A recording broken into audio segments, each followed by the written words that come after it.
What is going on, everybody? Welcome back to Locked In Sports.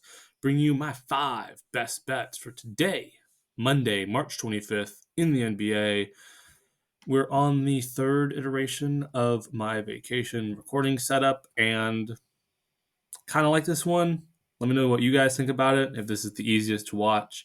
I think it has the best lighting. My hair glows a bit, but so be it. Um, Gonna get a little announcement out of the way. Not really an announcement, just a little thing before we hop into the recap section. And that is that if you're enjoying these videos and you want to subscribe, please do.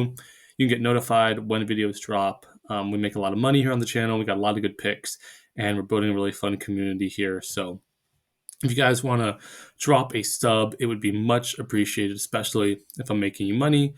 As always, drop likes, drop all that. I hate having to say this at the beginning of the video, but it really does help out the channel, and I appreciate when you guys do that. Now, with that out of the way, let's hop into a recap of yesterday. Not our best day. It was a rough one. We went 2-4. The picks that hit, Kelly Oubre Jr. cleared his line really easily. He had 10 first quarter points. That was awesome, sweat free. And Brandon Podziemski cleared his first quarter points line. He had 4. If you took his full game points line, I know I used that graphic in the video because I couldn't find his first quarter points line as I was editing. It was there when I was recording. Wasn't there when I was editing. That one didn't hit. Hopefully you got his first quarter points line and it was able to hit. But the picks that didn't hit, Tosin Abamwin, he didn't manage to clear his full game line. Just really didn't show up. And then we just had a bad streak later in the day. Giannis was 1 bucket away from clearing its first quarter points line. Lou Dort just felt like everyone on the Thunder was really showing up, except Lou Dort. And Rui Hachimura. Actually, this is the one where really everyone showed up on the Lakers. I believe they had 4 players over 25 points. Rui wasn't there. He just didn't keep up with the rest of his team. Didn't hit his line. Really unfortunate day. First real losing day we've had on the channel so far. Still have a really positive record. I'm not sure what it is off the top of my head, but it'll be in the comments down below if you want to check it out. If you're new here and just want some validation that we do make good picks. But that's enough about yesterday. Today is going to be a better day. It's going to be a winning day. I got 5 picks that I really, really like. So let's hop into them. All right, for my first pick of the day, I'm taking someone from the Charlotte Hornets. It's not Micic for once. I'm not taking his line this time. I'm taking his teammate, Tre Mann, for over 8 rebounds plus assists. Why Tre Mann? Well, he's been averaging about 5 and 5 rebounds and assists over his last 10, which is a good spot to be at. He's averaging 2 over this line. And he's over this line in his last 4 games. Out of the last 5 Charlotte games, Tre Mann only played 4 of them, and he's over it in all of them. This is just a really consistent line for him. 8 feels too low, and I wouldn't be surprised if this line does get bumped up. If it gets bumped up to 9, I still like it there. At 10, I'm not really feeling it, but at 8, 8.5, or 9, I love this line. He's just really consistently going over it, and this is a great spot to back him. So I'm taking Tre Mann for over 8 rebounds plus assists. Next, I'm hopping over to the Celtics, and I'm taking Kristaps Porzingis for over 5.5 first quarter points. He's been a monster in the first quarter. If you haven't been watching the Celtics games, Porzingis is really just starting the game strong every single time.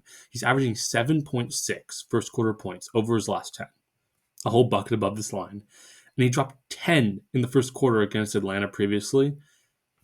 Yeah. This is, again, one of those picks where, no matter how you slice it, I think he's going over this line. If you want to take his full game points line, I don't hate it, but it's a potential blowout. I don't think that Porzingis will be playing in the fourth quarter. If he does, it'll be minimal. So I like backing him in the first and just trusting him with his first quarter points line that he's been absolutely killing recently. So Kristaps Porzingis for over 5.5 first quarter points.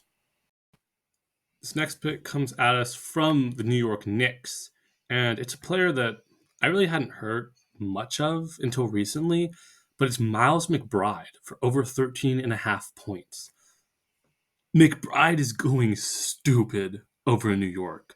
Ever since Anunoby went out, McBride has been filling his spot and playing upwards of 48 minutes a game. Last game, he played 48 minutes, the entire game. The previous two games, I believe he played about 44 and 46 minutes. Insane. Absolutely insane workload. He's over this line in 2 of those 3 games. And he shot in those games 44% in the game he missed. And in the games he hit, I believe he was shooting around 56 and 69%. He's playing 48 minutes, shooting upwards of 69%. It's unlikely that he'll retain this workload once OG Anunoby gets back, but for as long as he's out, this is such a good bet, such a fun bet. I love watching Miles McBride get insane minutes and capitalize on them, so I'm pretty easily taking Miles McBride for over 13 and a half points. Next up, I'm taking Alex Caruso of the Chicago Bulls for over 2.5 first quarter points. Similar story to Porzingis here. Caruso's been averaging 3.8 over his last 10, so almost a whole bucket above this line. He dropped 7 on Washington in the first quarter in their last matchup.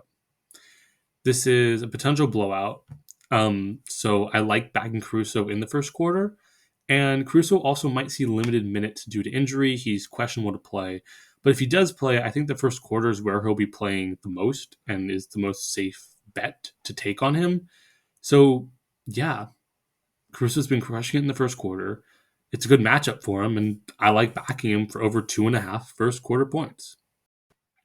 Now, on to my 5th and final pick of the day. I'm taking Kyrie Irving of the Dallas Mavericks for over 10 rebounds plus assists. Why are we taking Kyrie for rebounds plus assists? Well, he's been averaging 5.3 and 5.8 over his last 10 games, so above this line, pretty solid. And he's been averaging 5 and 5.7 against Utah. Again, above this line, pretty solid. What really makes me like this pick is that he's been over this in his last 5 games. He tied in one of them, but other than that, he's been well over it in all of them. He's really finding his place as a passer, as a playmaker, and now as a rebounder. We took his assist line, I believe, about a week ago, and it cashed for us really easily. But recently, Kyrie's also been finding his way to grabbing boards, and so I like adding that in here. It just solidifies the line. I think it makes it a little more reliable. So assists alone is valid, but I especially like Kyrie Irving for over 10 rebounds plus assists. All right, those were my 5 best bets for today, Monday, March 25th in the NBA. Now, as always, I like to hand out my cutting room floor picks. If you're new to the channel, I do a lot of research for these videos, 1, 2, 3 hours per video, depending on how many games. And I dig up a lot of picks in my research, and I like all of them. I only like fully endorsing my top 5 or 6. But if you need something to add to a parlay, or you particularly like a player, or you were already thinking about backing one of these lines, I have some other lines here that I like, I endorse. They're just not my 5 favorite today. So to rattle them off quickly, I have Vasilij Micic, as always. You guys know I love him, for over 11.5 points. I know he just didn't hit for us, but he's been averaging 15.5 over his last 10. He's over in 3 of his last 5. The numbers support him just so heavily that I can't not talk about him. With Derek White for over 13.5 points. He's averaged 16.2 over his last 10, and he's averaging 18 against Atlanta. He's over in 4 of his last 5. Amazing spot to back him. But as I'm recording this, he is questionable to play due to an injury, and that injury might see him taking reduced minutes. If news comes out tomorrow or later and he's healthy, his hand looks good, he's going to be playing full minutes, take this line. 100% take it. It's an amazing line. But as it stands, I'm a bit hesitant because of the injury. And Bogdan Bogdanovic for over 7 rebounds plus assists. He's been averaging 3.3 and 4.6 over his last 10 and averaging 6.5 and 1.5 against Boston. He's over in 3 of his last 5, and he hasn't missed this line against Boston yet this season. He did tie it once, but it's a potential blowout. And you guys know I don't like backing potential blowouts, and I couldn't find his first quarter points or assist line, so I'm just leaving this pick here on the cutting room floor picks. Jaden Ivey, over 3.5 first quarter points. He's averaging 3.8 in his last 10, and he dropped 7 against the Knicks earlier in the season. Good spot to back him. I have Denny Avdija for over 4.5 first quarter points. He's averaging 5.4 over his last 10, and Kuzma's out. He'll see increased workload. I actually really like this pick. Grayson Allen for over 3.5 first quarter points. He's averaging 7.3 over his last 10. He's been going crazy. But he only has 2.7 against the Spurs, and it's a potential blowout. So I do like first quarter more than full game. I think that Allen is being seen more as a star and less as a role player now. So he's getting more first quarter action, but he hasn't proved himself against the Spurs. And I'm just worried that it's not a good matchup for him. And lastly, I have Derrick Jones Jr. for over 7 points. He's averaging 8.6 over his last 10. He averages 10 against Utah. And he's over or tied this line in 4 of his last 5. It's a good spot to back him. All these cutting room floor picks are good bets. I like them all. Just not my 5 favorite. Now, before I head out, I just want to say thank you guys for watching. Also, I know I'm formatting this video a bit differently. I'm kind of over to the side to give more room for the graphics to show up during the main section of the video. And I also know it's kind of a weird angle, weird whole situation. Like I said, I'm on vacation. I'm working with what I got. But let me know what you guys think about me kind of moving myself over to the side and giving room for the picks, if that's a good change, or if it just looks better if I'm more centered. But yeah. And also, if you guys have any recommendations for other content for the channel, I am planning on making some fantasy football content soon because I'm a big fantasy football fan, and I really haven't gotten an opportunity to talk about free agency yet. I know it was a couple weeks ago, but I still want to talk about it. So yeah, that video should be coming out sometime in the near future. I'll keep you guys updated on it. But as always, thank you for watching. Please like and subscribe. Leave a comment with your own picks and parlays. I love seeing them. I love responding to them. I love sweating out those bets with you guys. And I really love the support on the channel.